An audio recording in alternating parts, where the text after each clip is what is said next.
역대하 25장. 아마샤는 나이 25세의 왕이 되었습니다. 아마샤는 예루살렘에서 29년 동안 다스렸습니다. 그의 어머니는 예루살렘 사람 여호와단입니다.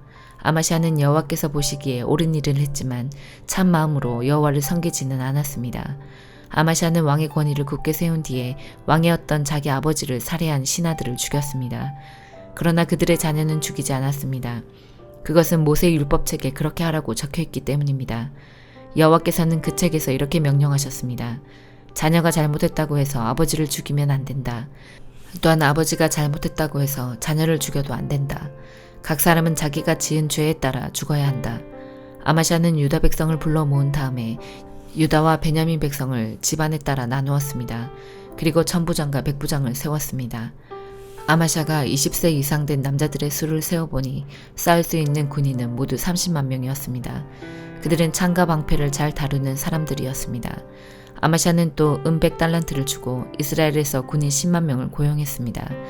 그런데 어떤 하나님의 사람이 아마샤에게 와서 말했습니다. 내 왕이여, 이스라엘 군대와 함께 가지 마십시오. 여호와께서 이스라엘과 함께 계시지 않습니다. 여호와께서 에브라임 사람과 함께 계시지 않습니다. 왕이 전쟁 준비를 아무리 잘하더라도 하나님께서 왕을 물리치실 것입니다. 하나님께서는 왕을 이기게 하실 수도 있고 지게 하실 수도 있습니다. 아마샤가 하나님의 사람에게 말했습니다. 하지만 내가 이스라엘 군대에게 준 100달란트는 어떻게 하면 좋겠소? 하나님의 사람이 대답했습니다. 여호와께서 그보다 더 많은 돈을 왕에게 주실 수 있습니다. 그리하여 아마샤는 에브라임에서 온 이스라엘 군대를 돌려보냈습니다. 그들은 유다 백성에게 크게 화를 내며 자기 나라로 돌아갔습니다. 아마샤가 용기를 내어 자기 군대를 이끌고 에돔 땅에 있는 소금 골짜기로 나아갔습니다. 아마샤는 거기에서 세일 사람 10,000명을 죽였습니다. 그리고 유다 군대는 또 10,000명을 사로잡았습니다. 유다 군대는 사로잡은 사람들을 낭떠러지 꼭대기로 끌고 가서 떨어뜨렸습니다. 그래서 그들의 몸이 으스러졌습니다. 그 무렵 아마샤가 전쟁에 데려가지 않고 되돌려 보낸 이스라엘 군대가 유다의 마을들에서 노략질을 하고 있었습니다. 그들은 사마리아에서 베토론에 이르기까지 여러 마을에서 노략질을 했습니다. 그들은 사람을 3,000명이나 죽이고 값진 물건도 많이 빼앗아 갔습니다. 아마샤가 에돔 사람들을 물리친 뒤에 자기 나라로 돌아왔습니다. 그는 돌아오면서 에돔 사람들이 섬기던 우상들을 가져와서 그것들을 섬기기 시작했습니다. 그는 그 우상들에게 절을 하면서 제물도 바쳤습니다. 여호와께서 아마샤에게 크게 노하셨습니다. 여호와께서 한 예언자를 보내셨습니다. 그 예언자가 말했습니다. 왕은 어찌하여 그들의 신들에게 도움을 구하고 있습니까? 그 신들은 자기들의 백성조차 왕의 손에서 구해내지 못한 신들이 아닙니까? 예언자의 말이 끝나기도 전에 아마샤가 말했습니다. 우리가 언제 너에게 충고할 수 있는 권리를 주었느냐? 죽지 않으려거든 입을 닥쳐라. 그러자 예언자는 잠시 그쳤다가 다시 말했습니다. 왕이 내 충고를 귀담아 듣지 않는 것을 보니 하나님께서 왕을 멸망시키기로 작정하신 것 같습니다. 유다왕 아마샤가 신하들과 더불어 의논을 한 뒤에 예후의 손자요 여호아스의 아들인 이스라엘 왕 요아스에게 사자들을 보내어 말했습니다. 자, 한번 만나서 겨루어 보자. 이스라엘의 요아스 왕이 유다의 아마샤 왕에게 대답했습니다. 레바논의 가시나무가 레바논의 백향목에 사자를 보내어 그대의 딸을 내 아들과 결혼시키자고 말했다. 그러나 레바논에서 들짐승이 지나가다가 그 가시나무를 짓밟았다. 네가 에돔을 물리쳤다고 해서 교만해진 것 같은데 허풍을 떨었거든 집에 가만히 앉아서 떨어라. 괜히 나에게 싸움을 걸어 스스로 재앙을 부르지 마라. 그랬다가는 너와 유다가 망하고 말 것이다. 그래도 아마샤는 듣지 않았습니다. 이 일은 하나님께서 일으키신 일입니다. 하나님께서는 이스라엘의 요아스가 유다를 이기게 하려고 작정하셨습니다. 왜냐하면 유다가 에돔의 신들에게 도와달라고 빌었기 때문입니다. 그리하여 이스라엘의 요아스 왕이 유다를 치러 나섰습니다. 요아스와 유다의 아마샤 왕은 유다 땅 베세메스에서 마주쳤습니다. 싸운 결과 이스라엘이 유다를 물리쳤습니다. 유다 사람은 모두 뿔뿔이 흩어져 자기 집으로 도망쳤습니다. 베세메스에서 이스라엘의 요아스 왕은 유다의 아마샤 왕을 사로잡아 예루살렘으로 데려갔습니다. 요아스는 에브라임 문에서부터 모퉁이 문에 이르기까지 예루살렘 성벽을 부쉈습니다. 그렇게 해서 부서진 성벽의 길이가 400규빗이나 되었습니다. 그런 다음에 요아스는 하나님의 성전 안에 있는 금과 은과 그 밖의 모든 것을 가져갔습니다. 그 모든 것은 오베데돔이 지키던 것입니다. 그는 왕궁의 보물도 다 가져갔고 사람들도 인질로 잡아 사마리아로 돌아갔습니다. 유다왕 요아스의 아들 아마샤는 이스라엘 왕 여호아스의 아들 요아스가 죽은 뒤에도 15년을 더 살았습니다. 아마샤가 한 다른 일은 처음부터 끝까지 유다와 이스라엘 왕들의 역사책에 적혀 있습니다. 아마샤가 마음을 돌이켜 여호와를 섬기는 일을 그만두자 백성이 예루살렘에서 아마샤에게 반란을 일으켰습니다. 그래서 아마샤는 라기스 마을로 도망쳤습니다. 그러나 백성들은 라기스로 사람을 보내어 아마샤를 붙잡아 죽였습니다. 그들은 아마샤의 시체를 말 위에 실어와서 그의 조상들과 함께 다윗의 성에 묻어주었습니다. 요한계시록 12장. 그리고 하늘에 아주 신기한 광경이 나타났습니다. 한 여자가 해를 오신양 입고 달 위에 발을 딛고 머리에는 12별이 달린 왕관을 쓰고 있었습니다. 그 여자는 아기를 베고 있었는데 막 아기를 낳으려는 순간이어서 고통으로 신음하고 있었습니다. 하늘에 또 다른 신기한 광경이 나타났습니다. 크고 붉은 용이 보였습니다. 그 용의 머리는 7이고 뿔은 10이며 각각의 머리마다 왕관이 씌워져 있었습니다. 그 용은 꼬리로 하늘의 별 3분의 1을 휩쓸어 땅에 내던졌습니다. 그리고는 막 아기를 낳으려는 여자 앞에 버티고 서서 아기를 낳기만 하면 잡아삼키려고 준비하고 있었습니다. 드디어 여자가 아들을 낳았습니다. 그 아기는 큰 권세를 가지고 장차 온 나라를 다스릴 뿐이었습니다. 그러나 아기는 하나님의 보좌 앞으로 들려 올라갔습니다. 그리고 여자는 하나님이 준비해 두신 광야의 한 곳으로 도망쳤는데 그곳에서 1260일 동안 보호받을 수 있게 하셨습니다.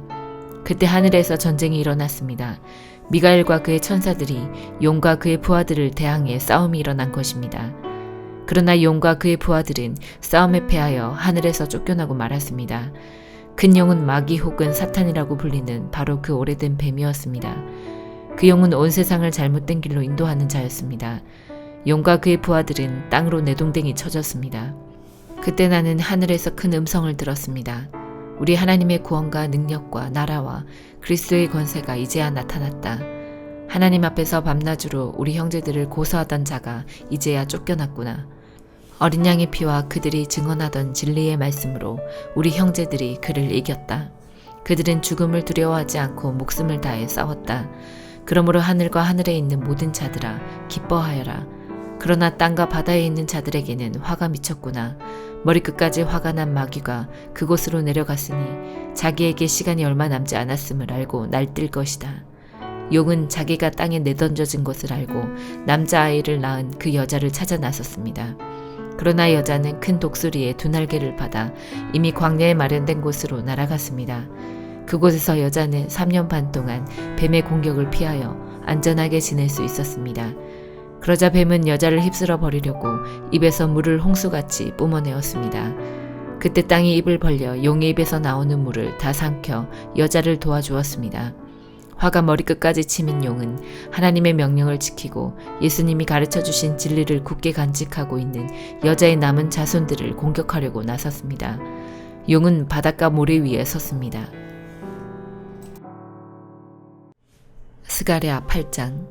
만군의 여호와께서 다시 내게 말씀하셨다. 만군의 여호와의 말씀이다. 내가 시온을 뜨겁게 사랑한다. 마치 내 속에서 불이 붙듯 시온을 향한 내 사랑이 뜨겁다. 나 여호와가 말한다. 내가 시온으로 돌아가겠다. 내가 예루살렘에서 살겠다. 예루살렘은 진리의 성이라고 불리고 나 만군의 여호와의 산은 거룩한 산이라 불릴 것이다. 만군의 여호와의 말씀이다. 늙은 어른들이 다시 예루살렘 거리에 앉게 될 것이다. 사람마다 장수하여 지팡이를 짚고 다닐 것이다. 거리에는 뛰어노는 소년과 소녀가 가득할 것이다. 만군의 여호와의 말씀이다. 그때 살아남은 사람들이 그런 일은 불가능하다고 생각하겠지만 나에게도 불가능하겠느냐. 만군의 여호와의 말씀이다. 만군의 여호와께서 이와 같이 말씀하셨다. 내가 내 백성을 동쪽과 서쪽 나라에서 구해내겠다. 내가 그들을 예루살렘으로 데려와 살게 하겠다. 그들은 내 백성이 될 것이며 나는 그들의 성실하고 의로운 하나님이 될 것이다. 만군의 여호와께서 이와 같이 말씀하셨다. 오늘 이 말을 듣는 너희는 힘을 내어라. 이 말은 성전을 지으려고 기초를 놓을 때에 예언자들이 한 말이다. 그전에는 사람이나 짐승이나 자기 몫을 받을 수 없었다. 원수들 때문에 사람들이 자유롭게 오고 갈 수도 없었다. 이는 내가 모든 사람을 그 이웃의 원수가 되게 하였기 때문이다. 그러나 이제 살아남은 이 백성은 내가 옛날처럼 다루지 않겠다. 남한군의 여호와의 말이다. 그들이 뿌린 씨는 잘 자랄 것이며 포도나무는 열매를 맺을 것이다. 땅은 좋은 작물을 낼 것이고 하늘은 비를 내릴 것이다. 내가 이 모든 것을 살아남은 사람들에게 주겠다. 유다와 이스라엘아, 너희가 전에는 이방 가운데 저주가 되었지만 이제는 내가 너희를 구해주겠다. 너희는 복이 될 것이다. 그러므로 두려워하지 마라. 용기를 내어라. 만군의 여호와의 말씀이다. 너희 조상은 나를 노하게 만들었다. 그래서 내가 너희를 심판하기로 작정했다. 그리고 내가 돌이키지 않았다. 나 만군의 여호와의 말이다. 그러나 이제는 내가 예루살렘과 유다의 선을 행하기로 작정했다. 그러므로 두려워하지 마라. 너희는 이렇게 하여라. 서로 진실을 말하고 법정에서는 참되고 의로운 재판을 하여라. 이웃을 해치려 하지 말고 거짓 맹세를 하지 마라. 이 모든 것은 내가 미워하는 것이다. 나 여호와의 말이다. 만군의 여호와께서 다시 내게 말씀하셨다. 만군의 여호와의 말씀이다. 너희가 금식하기로 작정한 날, 곧 넷째 달과 다섯째 달과 일곱째 달과 열째 달에 금식하는 날이 유다에서 기쁘고 즐겁고 흥겨운 잔치가 될 것이다. 너희는 진리와 평화를 사랑해야 한다. 만군의 여호와의 말씀이다. 여러 성에서 많은 백성이 올 것이다. 한 성 주인이 다른 성 주인에게 말하기를 우리는 여호와께 기도하러 가는 길이요 만군의 여호와께 은혜를 구하려고 가는 길이요 자 우리와 함께 갑시다 라고 말할 것이다. 많은 백성과 강한 나라들이 예루살렘으로 올 것이다. 그리고 그들은 만군의 여호와를 찾고 여호와 앞에 은혜를 구할 것이다. 만군의 여호와의 말씀이다. 그때 서로 말이 다르고 나라가 각기 다른 10명의 사람이 올 것이다. 그들이 유다 사람 한 명의 옷자락을 붙잡고 우리도 같이 가게 해주시오. 하나님께서 당신들과 함께 계시다는 말을 들었소 라고 할 것이다. 요한복음 11장. 나사로라고 하는 사람이 병이 들었습니다. 나사로는 마리아와 마리아의 언니 마르다와 함께 베단이라는 마을 사람이었습니다. 마리아는 주님께 향유를 붓고 자기의 머리카락으로 주님의 발을 씻어주었던 바로 그 여인입니다. 마리아의 오빠 나사로가 병이 든 것입니다. 나사로의 여동생 마리아와 마르다는 예수님께 사람을 보내 주님께서 사랑하시는 이가 병이 들었습니다 라고 전했습니다. 예수님께서 이 말을 듣고 말씀하셨습니다. 이 병은 죽게 될 병이 아니라 하나님의 영광을 위한 것이다. 이 병으로 말미암아 하나님의 아들이 영광을 얻을 것이다. 예수님께서는 마르다와 마리아 그리고 오빠 나사로를 사랑하셨습니다. 하지만 예수님께서는 나사로가 병들었다는 말을 듣고도 지금 계신 곳에서 이틀을 더 지내셨습니다. 이틀 후 예수님께서는 제자들에게 다시 유대 땅으로 가자고 말씀하셨습니다. 제자들이 예수님께 말했습니다.